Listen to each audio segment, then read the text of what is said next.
It was a gloomy autumn evening as the four of us, Maya, Ethan, Lily, and I, stepped out of school.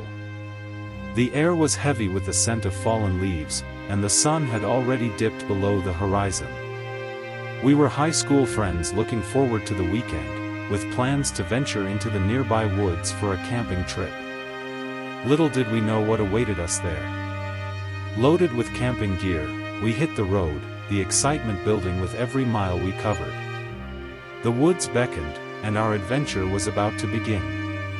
The sky, once clear, was now shrouded in thick clouds, and the wind seemed to whisper secrets through the trees. Upon reaching the campsite, an eerie silence enveloped the forest. The usual sounds of nature were absent, and the stillness was unsettling. We set up camp by the flickering light of our campfire, which did little to dispel the ominous atmosphere. But as night fell, strange things began to happen. The silence grew more oppressive, and the wind howled through the trees with an unsettling ferocity. Odd noises echoed around us, mysterious footprints and markings were discovered, yet no living creature was in sight. In the late hours of the night, as we huddled around the campfire, a feeling of unease washed over us. Something was wrong, and we couldn't put our fingers on it. The woods seemed to close in on us, and the darkness became suffocating. Then, it happened. A faint, mysterious light emanated from deep within the forest. It danced and flickered, casting eerie shadows on the trees. Our attention was fixed on the source of this bizarre phenomenon, our hearts pounding with trepidation. Maya was the first to cry out, "There's something out there, I swear." But we laughed it off, dismissing her fear as a trick of the imagination. Yet, moments later, the light was joined by more eerie phenomena. Strange shapes began to materialize, their eyes glowing red in the darkness. They moved stealthily through the woods, encircling us, and we found ourselves trapped in an otherworldly nightmare. Fear gripped us as we realized we were surrounded by these terrifying apparitions. Their menacing red eyes bore into our souls, and their presence felt malevolent. Panic set in, and we desperately searched for a way out. Maya, terror-stricken, shouted, "We need to leave now." But the encircling entities made escape impossible. We were trapped, and it was clear that they had no intention of letting us go. Ethan, clutching his phone tightly, tried to call for help, but the signal was weak and distorted. The screens displayed nothing but gibberish, leaving us isolated from the outside world. Lily, armed with a shotgun, hesitated to open fire. She aimed at one of the apparitions, but her hands trembled uncontrollably. When she pulled the trigger, the shot passed through the entity as if it were made of mist. It didn't even flinch. Noah took charge of the flickering campfire, attempting to strengthen it in hopes that the light would deter the menacing creatures. To our astonishment, the fire blazed brighter, momentarily pushing back the encroaching darkness. The entities seemed momentarily repelled by the fire's intensity, allowing us a glimmer of hope. In the eerie silence that followed, we questioned the nature of these entities. What did they want, and why had they chosen us? As we contemplated our next move, the entities gradually receded into the depths of the forest. Their red eyes faded into the darkness, and we were left trembling by the fading echoes of their presence. The night wore on, and we remained vigilant, huddled around the campfire. We couldn't shake the feeling that the forest held ancient and enigmatic secrets, and we were only beginning to uncover its mysteries. The remainder of the night passed in tense silence. We dared not let our guard down, knowing that the forest held secrets beyond our comprehension.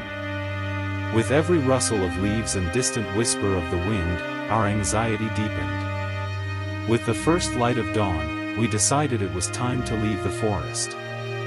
Packing our belongings, we cautiously ventured out of our campsite, carefully retracing our steps from the previous night. The woods that had once seemed inviting now felt ominous and foreboding.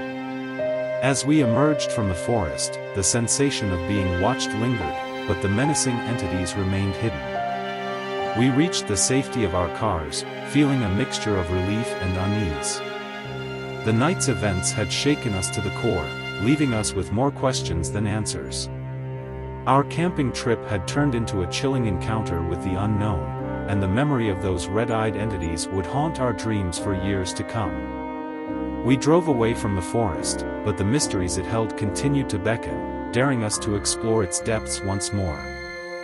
In the days and weeks that followed our harrowing experience in the forest, we couldn't shake the feeling that something had attached itself to us, something beyond our understanding.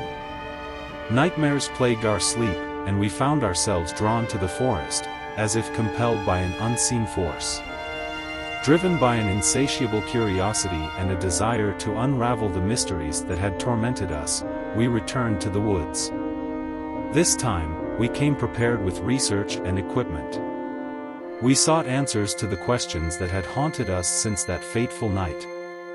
As we delved deeper into the forest, we discovered hints of a hidden world, ancient symbols etched into trees, strange rock formations, and peculiar markings on the ground.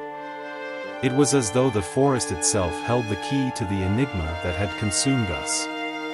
One evening, as we ventured further than before, we stumbled upon an eerie clearing. In the center stood a gnarled tree with roots that seemed to penetrate deep into the earth. At the base of the tree, we found an ancient tome, its pages filled with cryptic symbols and incantations. Lily, who had become our de facto leader, began translating the text.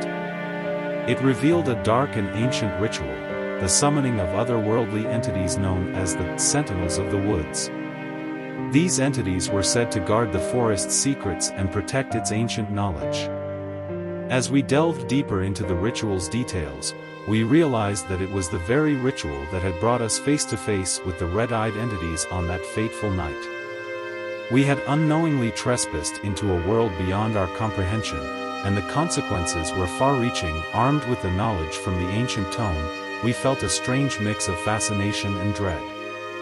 We realized that the forest had a long history of rituals and interactions with otherworldly beings. It was as though the woods themselves held a consciousness, guarding secrets that went beyond human comprehension. The more we delved into the ritual, the more we understood its significance. It was a summoning, a call to the Sentinels of the Woods, entities tasked with protecting the ancient knowledge that resided within the forest's depths. These sentinels were neither benevolent nor malevolent but rather guardians of a delicate balance between the human world and the supernatural. Driven by a desire to understand, we decided to perform the ritual once more, this time with a deeper understanding of its consequences. With careful preparations, we gathered the necessary components and recited the incantations in the clearing where we had found the ancient tome. As we chanted, the very air seemed to shift, and the woods responded with a low, haunting hum. The sentinels emerged from the shadows, their forms shimmering like ethereal specters. Their eyes glowed red, just as we had seen before, but this time, their presence felt less menacing and more inquisitive. One of the sentinels communicated with us through a series of images and emotions, revealing that the forest was a repository of ancient wisdom and that they were its guardians. They allowed us glimpses into the secrets the forest held, but cautioned us about the responsibility of such knowledge. With newfound clarity, we understood that the forest's enigmatic nature was not malevolent but rather protective. It offered us wisdom and insight but required respect and careful stewardship in return. As we concluded our encounter with the sentinels, we left the forest with a deeper appreciation for the mysteries of the natural world. The nightmares that had plagued us finally ceased, replaced by a sense of wonder and reverence for the ancient guardians of the woods. We knew we could return to the forest, not as trespassers, but as humble seekers of its wisdom, forever changed by our encounter with the sentinels of the woods. With newfound wisdom and respect for the ancient forest, we returned to our lives, forever changed by our encounter with the sentinels of the woods.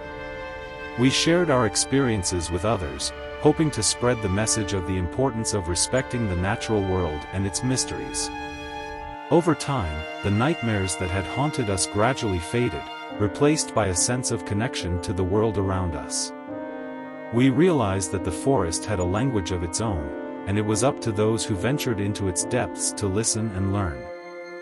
Years passed, and our bond as friends remained strong. We often reminisced about that fateful camping trip and the lessons we had learned. The forest had gifted us with knowledge, and we had accepted the responsibility of being its stewards. The ancient forest stood as a silent sentinel, its secrets protected by the very entities we had encountered. We knew that the sentinels would continue their eternal vigil, guarding the balance between the human world and the supernatural. And so, our journey into the heart of darkness had transformed us from frightened teens into guardians of a different kind, forever humbled by the enigmatic forces that lay hidden within the woods.